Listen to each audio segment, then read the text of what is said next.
오늘은 아가서 1장 본문으로 들어가겠습니다. 지난 시간에 아가서 서론을 우리가 했고요. 오늘 아가서 1장 솔로몬의 아가라부터 오늘 시작을 하도록 하겠습니다. 오늘 아가서 1장에 보면은 처음 솔로몬의 아가라라고 나옵니다. 여기서 쉬르 아시름 아쉐르 리샬로모라는 히브리 말로 시작이 됩니다. 그래서 솔로몬에 의한 아가서다라고, 그 노래다라고 얘기를 하죠. 그래서 이 솔로몬이 이 아가서를 줬다는 것을 얘기하고 있습니다. 그래서 그 서론에서도 얘기를 했듯이 이 솔로몬은 예수 그리스도를 상징하는 거라고 나왔죠. 그래서 이 아가서를 할 때 그 모형론적으로 그 예수 그리스도를 상징하는 그 모형론적으로 해석을 해야 된다고 말씀을 드렸습니다. 그러면서 이 사건은 역사적인 사건임과 동시에 이 아가서에 나오는 모든 인물들은 실제 인물이면서 예수 그리스도와 교회를 상징하고 있다. 그래서 술람미 여인은 교회고 솔로몬은 예수 그리스도를 상징한다 라고 말씀을 드렸습니다. 그래서 이 솔로몬이 아가서를 지었던 것처럼 다윗도 이제 시편을 이제 짓게 됐죠. 그래서 다윗이나 그리고 솔로몬이나 이런 사람들은 하나님의 이 온 우주 만물을 찬양하고 그리고 우리를 찬양하고 그리고 우리의 인간들, 하나님의 택하신 이 인간들을 찬양하는 그런 노래들.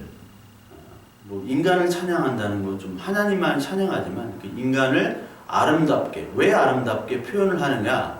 하나님의 택한 자고 그 안에 예수 그리스도의 씨가 숨겨졌기 때문에 그렇죠. 그래서 씨가 숨겨진 그 인물들에 대한 하나님의 찬양, 그리고 그들을 사랑하시는 그 사랑의 노래를 지었다는 겁니다. 그래서 다윗도 그렇고 솔로몬도 그렇고 시인이었어요. 솔로몬이 열왕기상 4장에 보면 4장 32절부터 33절까지 보면 지혜의 왕으로서 생물을 찬양하고 그리고 사람을 찬양하는 그런 인물들도 묘사가 되죠. 그러니까 이 온 우주 만물을 표현할 수 있는 시인, 즉 하나님을 얘기하는 거예요. 하나님이 이 온 우주 만물을 창조하시고 보기에 심히 좋았다. 우리 인간에게 말씀하시고 그 모든 우주 만물을 자기가 창조했기 때문에 참 좋다, 선하다 라고 표현을 했듯이 이 솔로몬이 그 역할을 그대로 하고 있는 겁니다.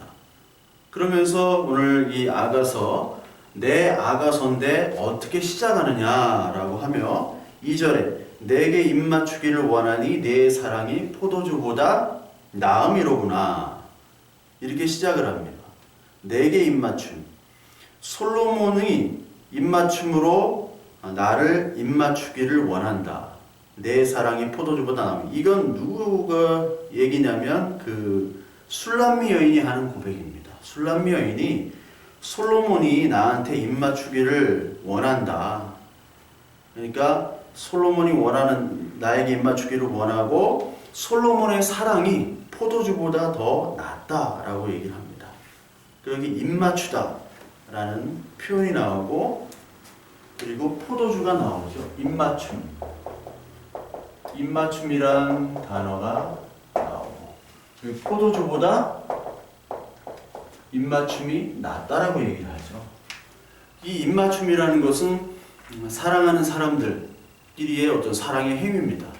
근데 처음 하나님께서 우리에게 생기를 불어넣어 주셨죠. 그 영을 코에다가 불어넣어줬어요. 물론 코에다가 키스를 하는 건 좀 그런 표현이지만 코에다가 루아 영을 주셨어요. 생기를 주셨다. 그 입맞춤을 통해서 생기를 주시는 거죠. 그 생기를 주시는 표현도 여기 입맞춤, 그리고 우리에게 영을 주시는 것도 입맞춤입니다. 그 입맞춤, 나에게 사랑을 표현해 주시는 그 입맞춤이 포도주보다 낫다. 포도주는 어떻게 보면 이 잔치에서 빠질 수 없는 것이죠. 포도주보다 입맞춤, 하나님의 사랑이 더 낫다. 그러니까 포도주는 어떻게 보면은 그 성경 전체에서 예수 그리스도에 대한 희생, 예수님의 희생과 동시에 심판, 포도주가 막 넘치는 그 포도주 틀에 넘치는 그런 장면들이 요한계시록에 나오잖아요. 그것처럼 심판과 더불어 예수 그리스도의 희생제사, 예수님의 피를 상징하는 겁니다. 그런데 이 포도주 잔치, 이 잔치보다 하나님의 사랑의 입맞춤이 훨씬 더 낫다라는 겁니다. 그러니까 사랑이 먼저죠. 그러니까 이 여인은 사랑받기를 원하는 겁니다. 그러니까 아무리 기쁨의 잔치라든지 그리고 우리가 가지고 있는 모든 형식들, 결혼의 관계 이런 것들이 형식적으로 유지되지만 가장 중요한 것은 사랑이 있어야 된다는 것이죠. 그러니까 누가 이제 결혼하거나 연애를 할 때 그 사랑의 관계가 없으면 그것은 형식적인 것이죠. 어떤 사람과 사람이 만나서 결혼을 할 때 뭐 듀오나 이런 뭐 여보야 이런데 조건을 보고 이렇게 등급을 나눠서 서로 만남에 교제를 하는, 그리고 그 만나려면 돈을 주지 않습니까?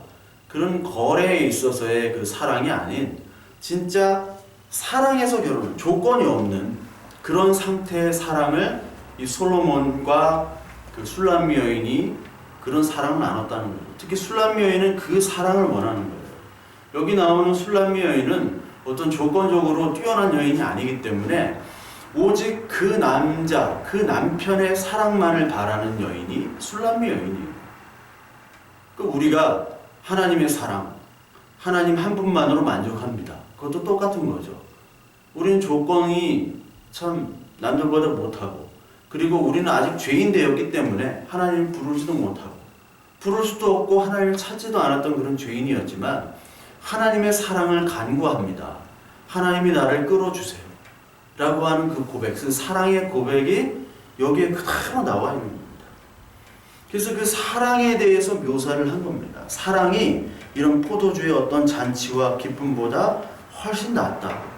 어떤 결혼의 형식적인 것보다 훨씬 낫다라는 거죠.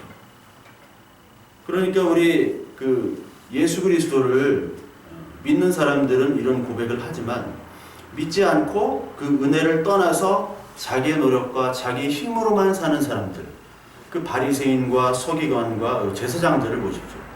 그 제사장들은 그 사람들이 다 제사를 하죠. 그 제사에서 빠질 수 없는 게 포도주예요. 포도주는 그 물과 포도주를 붓는 전제라는 것이 있죠. 디모데 후서에서 나오는 것처럼 내 생명, 내 마지막을 전제로 드림과 같이 그런 표현을 해요. 그러니까 이 포도주는 그 율법적인 제사 행위라고도 여기서 또 볼 수가 있어요. 그런 행위 제사보다도 정말 하나님과의 깊은 교제에서 나오는 사랑이 내가 더 갈급하다는 거예요. 그러니까 사랑과 기쁨이 상실된 채 바리새인의 열심히 율법을 행하고, 그리고 제사장들이 열심히 제사를 행하며, 그리고 말씀을 지킨다고 열심히 많은 사람들 앞에서 그 행위들을 하는 것, 그것들이 사랑이 없으면 다 무용지물이라는 것입니다. 너에게 은사를 많이 주지만 사랑이 없으면 그것들은 다 꽹과리 울리는 소리처럼 들린다. 그건 아무것도 아니다라고 고린도서 13장에 나옵니다. 그게 사랑장이죠. 아무것도 사랑이 없이는 이룰 수 없다. 네가 아무리 형식적인 그리고 그 제사를 지린다 하더라도 그 안에 그 열심의 제사를 드린다 하더라도 하나님의 사랑, 하나님과의 관계 속에서 이루어지지 않는 제사는 무용지물이다. 그거를 보여주고 있는 겁니다. 그래서 종교, 인간의 정치와 도덕과 성결과 의식들과 이런 모든 것들, 이런 행위들은 하나님의 사랑이 기본 바탕이 되지 않으면 그건 하나님께서 인정해 주시지 않는다는 겁니다. 이 술람미 여인은 오직 사랑만을 하나님께 바랬던 사람이에요. 그러니까 우리도 생각할 때 정말 우리의 예배와 우리의 삶이 하나님의 사랑이 깃들여져 있는가? 정말 하나님의 사랑과 그 사랑에 근거한 채 우리가 하나님을 사랑하는 기쁨이 상실된다면 우리의 신앙생활과 우리의 제사, 그 예배 행위에 대해서 다시 한번 돌아봐야 되는 것이죠. 이 성경 구절을 읽으면서 나는 정말 포도주보다 하나님의 사랑, 그 입맞춤을 더 좋아하는가? 그걸 우리가 봐야겠죠.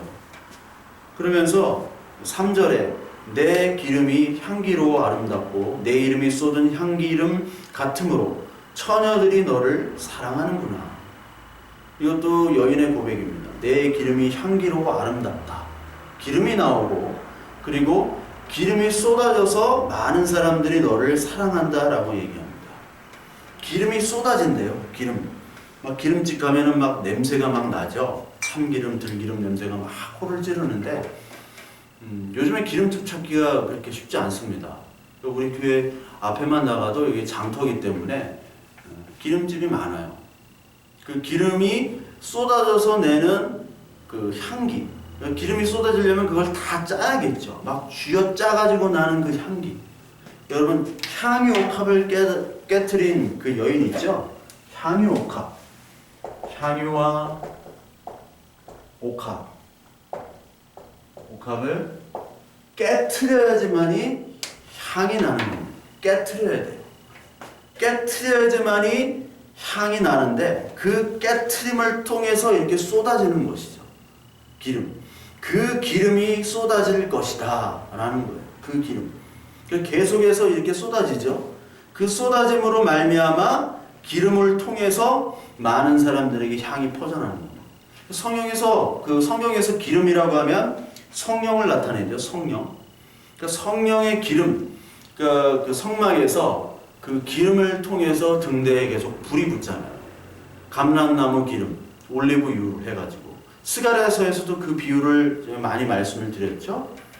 그래서 성령은 기름을 상징하고 기름은 성령을 상징한다. 그래서 그 성령을 통해서 우리가 깨지게 되는 거예요. 하나님의 말씀을 통해서 들어오면 그 성령께서 우리의 죄와 우리 심판과 하나님의 은혜와 그 의에 대해서 말씀을 하시고 그것들을 통해서 우리의 모습들을 바라보게 하시고 우리의 모습을 깨트리게 되는 것이죠. 그 깨트림을 통해서 나오는 것이 내 모든 보화, 내 모든 가지고 있는 내 결혼 자금을 모든 모은 그 향유옥합을 깨트려서 예수 그리스도의 장례를 준비하는 겁니다. 그러니까 우리의 것들, 우리가 가장 소중하게 여기는 것들이 깨져나가야 돼요.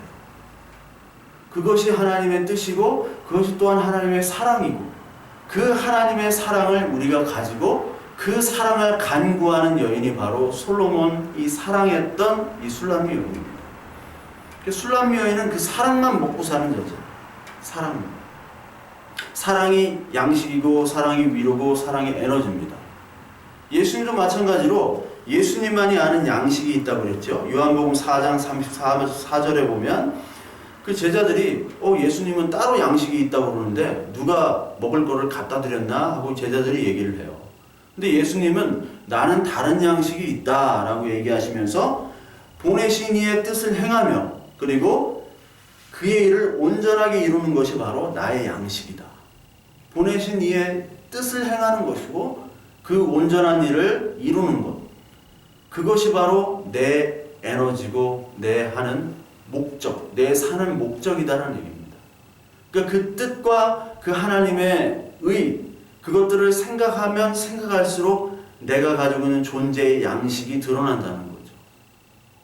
그러니까 우리가 살고 있는 양식은 뭐 먹을 거나 돈이나 명예나 지식이나 다른 사람의 존경이나 칭찬이 아니에요. 그리스도인들은 그렇습니다. 그리스도인들은 오직 하나님의 사랑, 하나님의 뜻, 이 하나님의 말씀을 통해서 과연 내가 이런 사람이구나. 내가 이렇게 존귀한 사람이구나. 하나님이 나를 택한 사람이구나. 근데 나는 원래 이렇게 죄인이었구나 라는 걸 발견하면서 하나님이 나를 이렇게 만들어 가시고 이끌어 주신다는 그 뜻을 헤아릴 때 그것이 나의 존재의 양식이 되는 겁니다. 근데 많은 사람들은 이 존재의 양식을 모르고 살다가 죽어가는 거예요. 존재의 양식은 그냥 뭐 돈과 무조건 조건 그리고 육신적인 축복, 건강, 행복 이런 관계에서 오는 그런 것들이잖아요. 근데 존재의 양식이라는 것은 하나님의 뜻, 우리의 주인인 하나님의 뜻을 보고 그 하나님의 뜻이 어떻게 이루어지며 우리 안에서 어떻게, 네 안에서, 이 교회 안에서 어떻게 이루어지는 것을 하나님께서 알려주시고 그것을 깨닫고 보게 하는 것이 바로 우리의 양식이에요. 힘의 근원이고 에너지입니다. 이것을 아는 사람은 에너지가 넘치는 것이고 기쁨이 넘치고 사랑이 넘치는 것이고 이걸 모르면은요 그냥 이 세상에 만족하다가 죽는 겁니다. 이 세상에. 그 차이가 있는 겁니다. 그래서 이 향유옥합이 쏟아져 나면서 우리의 비움이 곧 하나님의 말씀과 하나님의 뜻으로 채워짐으로 우리의 양식이 이루어집니다. 빌립보서 3장 5절에 보면 예수님의 모습이 나오죠. 예수님이 이런 비움의 모습으로 오셨다라고 얘기해요. 빌립보서 3장 5절부터 쭉 보면 모든 것은 해롭게 여김을 내 주 그리스도 예수를 아는 지식이 가장 고상하기 때문이라. 내가 그를 위하여 모든 것을 잃어버리고 배설물로 여김은 그리스도를 얻고 그 안에서 발견되려 함이니 내가 가진 의의는 율법에서 난 것이 아니요 오직 그리스도를 믿음으로 말미암은 것이니 곧 믿음으로 하나님께로부터 난 의라. 이 고백을 할 수 있었던 것은 빌립보서 2장에 나온 예수님의 죽으심, 예수님의 낮아지심, 인카네이션이 있기 때문에 그 바울도 이런 고백을 할 수 있었던 겁니다. 빌립보서 2장 5절에 너희 안에 이 마음을 품으라 곧 그리스도 예수의 마음이니 그는 근본 하나님의 본체시나 하나님과 동등됨을 취할 것으로 여기지 아니하시고 오히려 자기를 비워 종의 형체를 가지사 사람들과 같이 되셨고 사람의 모양으로 나타나사 자기를 낮추시고 죽기까지 복종하셨으니 곧 십자가의 죽으심이라. 그 십자가의 죽으심, 이 땅에서 오신 자기를 비워 종의 형체처럼 이 인간의 모습으로 왔다는 것, 그 자체가 비워짐입니다. 그 비워짐을 통해서 하나님 되심이 나타나는 겁니다. 비워짐. 그러니까 인간의 향유옥합이 깨트려졌던 것처럼 하나님과 동등하신 분임에도 불구하고 예수님이 깨어지고 이 땅에서 사라지는 그 인간의 그 율법에서 저주를 받고 그 하나님의 신성이 사라지는 그 속에서 진짜 하나님이 등장하는 거예요. 진짜 하나님의 신성이 나오는 겁니다. 그 성령에 의해서 이런 향기가 나는 거예요. 성령 하나님에 의해서 예수 그리스도께서 인도함을 받았고요. 성령께서 유대 광야로 이끄셨죠. 시험을 받게 하셨죠. 마찬가지로 우리도 성령께서 이끄셔서 정말 내 인생에서 이러한 깨어짐, 향유옥합이 깨어짐을 통해서 진짜 향기가 드러나는구나. 깨어짐이 있어야지 채워짐이 있는 거예요. 깨짐이 체험으로 가는 겁니다. 반드시 깨어짐이 있어야 돼요. 그 깨어짐을 통해서 하나님께서 인도하시는 겁니다. 그래서 그 깨어짐을 가지고 이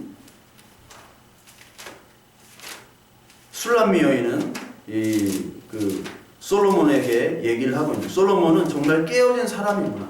그 깨어짐으로 말미암아 그 향기가 많은 사람들의 지금 사랑을 받고 있구나. 그래서 처녀들이 사랑한다고 얘기하죠. 왕이니까. 근데 그 4절에 왕이 나를 그의 방으로 이끌어 들이시며 너는 나를 인도하라. 우리가 너를 따라 달려가리라. 우리가 너로 말미암아 기뻐하며 즐거워하니 내 사랑이 포도주보다 더 진함이라. 처녀들이 너를 사랑하니 마땅하니라. 이제 솔로몬 왕이 그 술람미 여인을 방으로 이끌어 드립니다. 방. 그래서 방을 다 이렇게 구경을 시키죠. 이 방은 저렇고 저 방은 저렇고. 그 천한 여인을 신성한 이 왕궁으로 끌어들인다는 거예요. 무슨 뜻인지 알겠죠? 이게 우리들 같이 죄인이고 천한 사람들, 정말 죄인을 하나님께서 하나님의 나라로 이끌어 주시는 거예요. 그 이스라엘의 그 죄악된 백성들, 그 하나님 모르고 살았던 사람들을 출애굽시켜서 가나안 땅으로 이끄시고 다윗 왕국을 선포하시고 새 언약을 얘기하시고 그래서 예수 그리스도로 말미암아 하나님의 나라를 보게 하는 그것과 똑같은 것입니다. 그래서 성전에도 지성소가 있는데 지성소 안으로 들어가는 것이죠. 지성소는 어떤 곳이냐면 하나님과 만나는 거룩한 장소예요. 우리가 왕궁으로 들어간다는 것은 아무나 들어갈 수 없잖아요. 지금 청와대도 가기 힘든데 옛날의 왕궁은 아무나 들어갈 수 없습니다. 그런데 술람미 여인은 들어가는 거예요. 술람미 여인. 다른 여인들은 다 가만히 있습니다.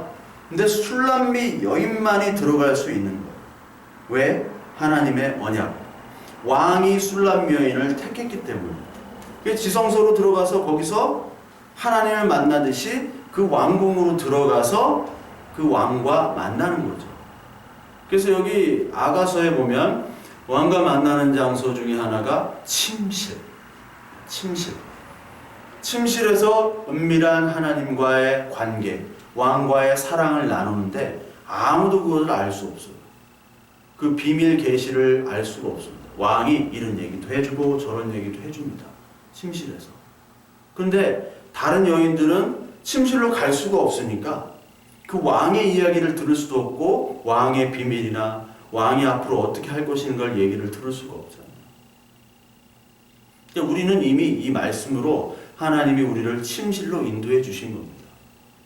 그 계시의 복음을 침실에서 주시는 거예요. 그 침실의 관계와 대화가 바로 하나님께 드리는 기도고, 하나님의 말씀을 받아서 우리는 하나님께 기도를 하는 것이고, 또 말씀과 기도가 연결되는 것이 바로 그게 침실의 대화입니다.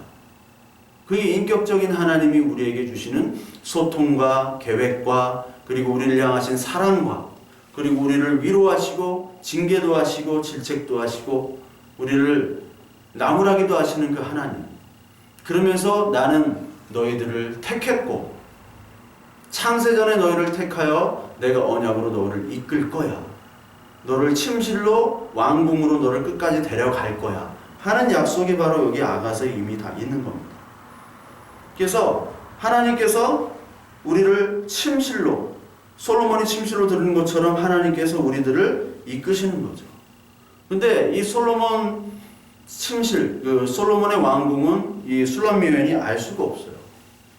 여러분, 그 유럽의 궁전들이 있는데 유럽의 궁전들이 굉장히 크잖아요. 베르사유 궁이나 쉔브룬 궁이나 이런 데 가면은 가이드가 필요합니다. 그 잃어버리게 돼요. 길을 몰라요. 물론 뭐 나올 수는 있겠지만 방들이 하도 많고 그렇기 때문에 가이드가 필요하고 가이드 투어가 있습니다. 근데 그것처럼 가이드가 없으면 갈 수가 없어요. 그러니까 가이드를 누가 해주냐? 왕이 해줘야 돼요. 왕이 이끌어줘야 되는 거예요. 그러니까 하나님 나라로 가도록 우리들을 하나님이 인도해 주셔야 되는 거예요. 말씀의 가이드로 인도해 주시고, 그러니까 우리가 하나님의 나라를 가려면 무엇보다도 하나님의 말씀이 우선이 돼야 되죠. 그러니까 이게 못났고 거무고 그리고 참 인간적인 조건이 없는 이 술람미 여인이, 아무것도 없는 이 술람미 여인이 왕궁으로 들어가는 거예요. 이게 시집가는 거거든요. 하나님과 합하여, 예수 그리스도와 합하여 하나 되는 연합의 잔치, 혼인잔치. 그 혼인잔치에 비유듯이 여기 술람미 여인과 솔로몬이 합쳐지는 거예요. 부부가 되는 겁니다. 근데 부부가 되려면 격이 맞아야죠. 그래도 뭐 냉장고라도 해가고 세탁기라도 해가야 되는데 술람미가 가진 게 아무것도 없어요. 개털이야, 개털. 이 여인이 아무것도 없어요. 아무것도 없는데 그냥 왕만 믿고 가는 거야. 나를 인도해달라. 내가 달려가겠다. 즐거움으로 나는 사랑 하나만 믿고, 포도주보다 더 진한 내 사랑, 이 사랑으로 나는 가겠다. 아주 뻔뻔하죠. 요즘 사랑으로 결혼하고 사랑으로 뭐 혼수 아무것도 안 해오고 그런 사람이 어디 있겠어요. 아무리 사랑해도 야, 너 진짜 사랑하는데 그래도 기본은 해와야지. 응? 그래도 가전제품들은 좀 네가 마련해야 되지 않니? 응? 나는 집을 하지만 너는 뭐하니? 이렇게 분명히 싸울 수 있죠. 아니면 집을 반반을 하던가. 근데 이 여인은 뻔뻔해요. 아무것도 없어요. 뭐 하고 싶어도 할 수가 없어요. 돈이 없으니까. 뭐 품꾼, 하루 품꾼, 이 무슨 돈이 있겠습니까? 왕한테 시집가는데. 근데 왕은 또 요구하지도 않아요. 요구를 할 수도 없고 왕은 요구하지도 않아요. 그러니까 하나님의 자녀로 삼는데 우리의 조건과 우리의 자격과 우리가 가지고 있는 자랑거리, 부라든가 지혜라든가 뭐 인간관계라든가 건강이라든가 이런 것들은 하나님 앞에서 정말 아무것도 아닌 겁니다. 아예 조건을 따지지 않으세요. 그냥 부르신 겁니다. 그래서 아무것도 없이 그냥 가는 거예요. 왕궁으로 들어가요. 입고 갈 옷도 없어요. 근데 옷을 미리 준비해 주시죠. 마태복음 22장에 보면은 그 혼인잔치에 많은 사람들 초대하는데 다 핑계가 있어요. 다 못 온다고 그래. 시장 가가지고 다 바보 같은 사람들 다 끌어왔는데 그 예복이 준비되지 않은 사람들은 들어가지 못한다고 그랬어요. 근데 그 사람들이, 제가 그 계시록의 설교를 드렸지만 그 사람들이 돈이 없기 때문에 예복을 살 수는 없어요. 그런데 그 예복을 그 앞에서 입혀주시잖아요. 어떤 기관에 가면은 뭐 삼성 반도체 이런 데 가면은 이 복장을 하잖아요. 뭐라고 합니까? 그 막 뒤집어 쓰고 뭐 먼지 안 묻게 멸균 처리된 거 뭐 그런 것들. 수술실에 들어가면 수술방에 들어가면 그 수술 옷을 입듯이 그 왕궁에 들어가면 왕궁이 예식의 옷을 그 왕궁에 맞게끔 그 사람들에게 지급한다고 그랬잖아요. 근데 그거를 입는 사람이 있고 입지 않는 사람이 있어요. 아, 내가 가지고 있는 내 옷을 더 좋아해서 이거 입고 갈게. 누더기 옷을 입던지 아니면 좋은 옷을 입던지. 근데 그런 옷은 안 된다는 거죠. 무조건 예수 그리스도가 지정해 주신 그 옷, 거룩한 옷, 그 옷을 입지 않은 자들은 들어갈 수 없고 입은 자만 들어간다고 마태복음 22장에 나오죠. 그러니까 그 옷을 입은 자, 그 옷을 입은 자는 바로 이 여인이에요. 사랑의 옷. 나 아무것도 없습니다. 예수 그리스도의 은혜의 옷. 이게 계시록 19장에도 나오죠. 19장에 보면은 그 사람들 그 19장 7절, 8절에 보면 그에게 빛나고 깨끗한 세마포 옷을 입도록 허락하셨으니 이 세마포 옷은 성도들의 옳은 행실이로다 하더라. 그러니까 하나님의 나라 그 어린 양의 혼인잔치에 들어갈 때 깨끗한 세마포 옷을 입도록 나오죠. 이 세마포 옷은 대제사장이 입는 옷이죠. 그 대제사장이 입는 옷이 세마포 옷이고 이거 성도들의 옳은 행실. 이게 뭐 행위로 구원받았다가 아니라고 얘기하죠. 예, 제가 뭐 이걸 또 얘기하면은 너무 입이 아프고. 그러니까 이런 옳은 행실이라는 것은 그 하나님이 주시는, 즉 오늘 아가서에 나오는 그 솔로몬이 마련한 그 궁전에 들어갈 수 있는 그 예복을 줄 때 그 예복을 받아들이는 행위란 말이에요. 은혜로 받아들이고 하나님의 사랑 없이는 난 아무것도 아닙니다의 고백에서 나오는 그 행위, 그 고백, 그게 바로 옳은 행실이잖아요. 그 행실을 통해서 하나님의 나라, 하나님의 궁궐, 그 침실 처소로 들어간다는 겁니다. 그게 나는 달려가리라 당신이 인도하여 주시옵소서. 내 사랑이 포도주보다 진합니다. 천하들이 너를 사랑함이 마땅한데 하나님은 나를 더 사랑해 주셨습니다 라고 고백하는 겁니다. 많은 처녀들, 많은 예쁜 사람들이 있는데 나를 택한 그 은혜에 너무 감격하는 거예요. 저 여자들에 비해서 나는 아무것도 아닌데 내가 솔로몬이라도 저 여자를 택할 텐데 솔로몬 왕은 이게 정신이 나갔는지 나를 택하네? 야, 하나님의 은혜구나. 왕의 은혜구나. 성은이 만국하옵니다. 이 옳은 행실이에요. 이게 그 세마포 옷을 입고 내가 드릴 것이 아무것도 없는 그냥 속옷을 입고 가는 거예요. 그 사랑만 믿고 하나님의 언약만 믿고 가는 태도가 바로 이 솔로몬이 사랑한 이 술람의 여인의 모습입니다. 그러면서 이제 5절에서는 예루살렘 딸들아 내가 비록 검으나 아름다우니 게달의 장막 같을지라도 솔로몬의 휘장과 또 같구나. 그 예루살렘의 딸들이 나오고 자기에 대해서 또 나오죠. 자기가 비록 검다라고 얘기해요. 검다. 검게 됐어요. 왜 검게 됐느냐? 6절에 나오죠. 내가 햇볕을 쬐어 거스름할지라도 흘겨보지 말 것은 내 어머니의 아들들이 나에게 노하여 포도원 지기로 살아왔음이라. 나의 포도원을 내가 지키지 못하였구나. 햇볕을 쬐서 일을 했어요.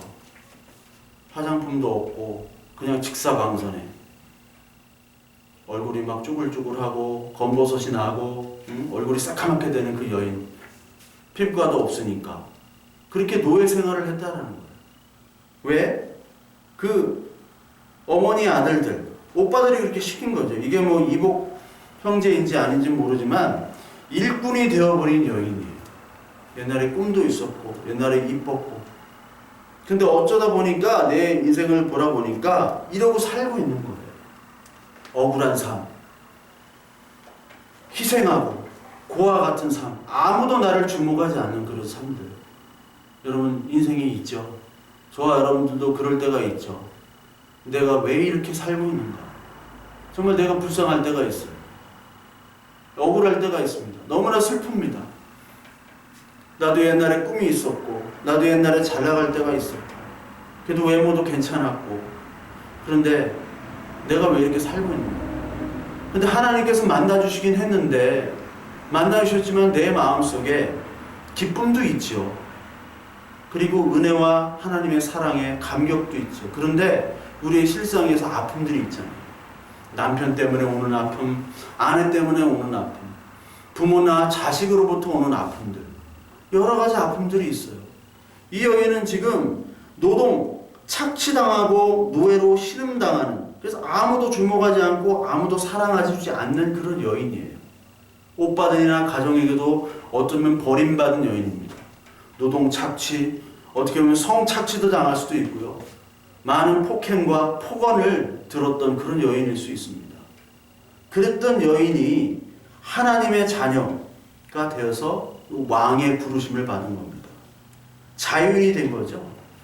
성경에 룻과 나오미의 삶이 그렇잖아요. 완전 그게 노예의 삶이잖아요. 과부 둘이 나와가지고 어떤 청승도 아니고 정말 거지처럼 살아가는 노숙자의 삶.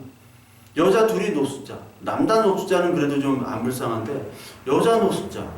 늘 위험에 노출되잖아요. 그런 여자 노숙자들의 그 삶 속에서 하나님이 임해서 이 여인들을 왕궁의 왕비로 삼아준다는 것은 있을 수 없는 얘기입니다. 이 세상의 법칙으로는 있을 수 없는 얘기입니다. 근데 왕비로 삼고 공주로 삼았다는 것은 우리에게 자격이나 조건이 없는 그야말로 은혜예요. 은혜. 그래서 우리가 은혜라는 것을 안다는 것은 우리의 자격과 우리의 조건이 아무것도 하나님 앞에서 드러낼 수 없는, 그때 우리에게 은혜의 단어가 직접적으로 체휼되는 겁니다. 그게 아니면 우리는 은혜라는 말을 할 수가 없어요. 죄의 노예, 그리고 절망의 노예, 허물의 노예에서 이제 자유인이 된 겁니다. 자유인. 어떤 자유인이냐? 하나님의 자유인. 하나님이 주시는 왕비, 공주가 된다는 거예요. 그러니까 아무도 그 공주가 된 그 사람들을 검따이지 할 수 없습니다. 나는 지금 검고 그렇지만 그렇게 할 수가 없다. 이제 솔로몬의 휘장처럼 됐다. 계달의 장막, 그 텐트, 볼품없는 텐트에서 이제 솔로몬의 왕궁의 휘장이 됐다라는 거예요. 그 많은 처녀들, 예루살렘의 딸들아, 내가 비록 검으나. 예루살렘의 딸들이 놀렸을 겁니다. 너는 왜 이렇게 거무튀튀하고 바보 같고 어리석냐? 응? 막 천대하잖아요. 막 천대하고 멸시하고. 길거리에 가다 보면 막 그런 거 많잖아요. 응? 멸시받고 천대받고 돈 없고 힘 없고 못 살면 좀 괜찮은 사람들한테 멸시받습니다. 엄마가 멸시받고 아빠가 멸시받고 자녀들이 멸시받아요. 그 멸시받는 그 아픔과 서름에서 하나님이 그를 건져주셔서 공주로 만들고 왕비로 만들어줬다는 겁니다. 그것이 은혜예요. 그러니까 아무도 이제는 너를 정죄하거나 너를 검다라고 얘기를 하지 못한다는 거예요. 로마서 8장 33절에 나오죠. 8장 33절에 누가 능히 하나님께서 택하신 자들을 고발하리요 의롭다 하신 이는 하나님이시니 누가 정죄하리요 죽으실 뿐 아니라 다시 살아나신 이는 그리스도 예수시니 그는 하나님 우편에 계신 자여 우리를 위하여 간구하시는 자니라. 누가 우리를 그리스도의 사랑에서 끊으리요 환난이나 곤고나 박해나 기근이나 적신이나 위험이나 칼이라. 우리를 고발할 수 없다라는 거예요. 정죄할 수 없다라는 겁니다. 너 시커마지, 너 바보같이. 정죄할 수 없어요. 핍박하고 미워할 수가 없습니다. 왜? 자격 없는 여인이 하나님의 총애와 사랑을 받았기 때문에. 핍박과 조롱에서 이제 하나님의 사랑으로 거듭난 생명이, 거듭난 왕의 식구가 된 겁니다. 그래서 세상은 계속해서 우리를 미워합니다. 여기 예루살렘 딸들이 나옵니다. 이 예루살렘의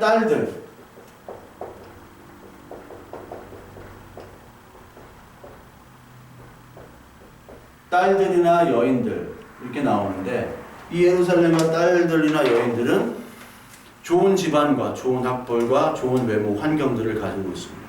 그래서 많은 사람들, 자타가 공인하는 저 사람들은 정말 왕비가 될 수 있는 후보고 또 솔로몬에게 사랑받을 수 있는 조건을 가진 사람들이다라고 평가를 받는 사람들이에요. 근데 이 사람들을 다 제껴두고 솔로몬이 술람미 여인이 그지 같은 여인을 택한 거예요. 그러니까 이 사람들이 얼마나 화가 납니까? 조건이나 자격을 가졌다는 사람인데 그 조건이나 자격을 가졌다는 사람들에게 없는 게 뭐냐? 은혜라는 개념이 없어요. 술람미는 조건과 자격이 없어요. 그래서 은혜라는 걸 압니다. 그러니까 은혜가 있는 자, 언약이 있는 자, 자유인은 이 육신에 갇힌 자, 이 세상의 법칙에 갇힌 사람들에게 핍박을 받아요. 누구까지 핍박하고 죽이려고 하느냐? 자기를 택하지 않은 그 솔로몬 왕까지 죽이는 거예요. 그 포도원의 주인의 아들을 죽이고요. 품사꾼이 선지자들을 많이 죽였고요. 예수님을 죽였던 존재입니다. 그게 솔로몬 그 예루살렘의 딸들 여인들이에요. 이스라엘의 여인들, 예루살렘의 딸들. 이 사람들이 죽인 겁니다. 검둥이, 죄인, 이 사람들을 미워하고 핍박하는 사람들. 그게 바로 바리새인들이고, 그게 육신의 할례만 머문 사람들. 마음의 할례, 이면적 유대인이 아니라 표면적 육체적 할례를 받은 그 유대인들을 상징하는 겁니다. 그 세상은 그렇게 미워하는 거예요. 요한복음 15장 18절부터 19절까지 세상이 미워한다. 너희들 이상하게 생각하지 마. 왜? 나를 먼저 미워했어. 왜 그러냐? 세상은 나한테 속하지 않고 나와 연합하지 않기 때문에 세상은 미워하는 거예요. 세상과 하나님의 나라는 반대야. 나를 미워하는 게 당연해. 그렇기 때문에 나를 따르는 너희들은 당연히 이 세상이 너를 미워하는 거야. 그 이상하게 생각하지 마. 그 말씀을 이미 하셨어요. 요한복음에서. 그러니까 인간의 모습은, 인간의 조건은 이 술람미 여인들을 술람미 여인을 미워합니다. 이 조건은 술람미 여인에게 해당이 되질 않아요. 인간의 판단 기준은 술람미 여인은 없어져야 될 존재예요. 택함 받으면 안 되는 존재입니다. 근데 택함 받으니 얼마나 화가 나겠습니까? 모세도 그 민수기 12장에 보면 구스 여인을 택합니다. 구스가 그 이디오피아 지방의 검은 여인이잖아요. 그러니까 성경에서 검다라고 얘기하는 것은 볼품없고 죄가 있다는 겁니다. 죄악이 아직 머물러 있다는 거예요. 그 유대인의 관점으로 볼 때. 근데 모세가 구스 여인을 택해요. 검은 여인을. 뭐 이 여자 저 여자 수집하는 그런 의미가 아니라 구스 여인, 이 술람미 여인을 택한 솔로몬과 같은, 모세는 모세를 통해서 어떤 조건이나 자격으로 사람을 판단하는 것이 아니라 이 구스 같은 아무리 바보 같고 천하고 사람들이 업신여긴 여인일지라도 모세가 택하여 신부로 맞이하는 것들을 보여줌으로 예수 그리스도께서 우리와 같은 정말 죄인들, 이 세상에 양심껏 살아가고 도덕적으로 살아가고 정말 열심히 살아가는 이 사람들에게, 그 사람들에게도 못 미치는 우리들을 아직 죄인 되었을 때 택하여 주셔서 우리를 신부로 삼아주시는 그 예수 그리스도의 모습을 이미 보여주고 있는 겁니다. 그래서 성경의 모든 내용들, 인물들과 사건들은 예수 그리스도의 구원과 그리고 우리를 택하시는 그 모습의 예표로 이미 다 완성이 된 겁니다. 오늘 아가서도 그 모형론적인 관점으로 봐야 되는 것이죠. 그래서 햇빛에 쬐여서 거무스름한 이런 모습이 일지라도 하나님께서 우리를 택하셔서 끝까지 사랑하신다. 근데 그 과정에서 이스라엘의 여인들, 예루살렘의 딸들에게도 핍박을 받으면서 이 고난을 받으면서 고난을 통해서 단장된, 그 아름답게 단장된 신부로 우리를 만들어 주신다. 계시록에서 저 사람들 어디서 나왔느냐? 고난으로부터 나왔다고 그러잖아요. 고난으로. 핍박으로부터 나온 사람들이라고 얘기하잖아요. 그 하늘나라에 간 사람들. 즉, 이 술람미 여인처럼 그 왕궁의 사람이 된 사람들은. 그래서 하나님께서 주시는 놀라운 은혜를 이 술람미 여인은 증거를 하고 있습니다.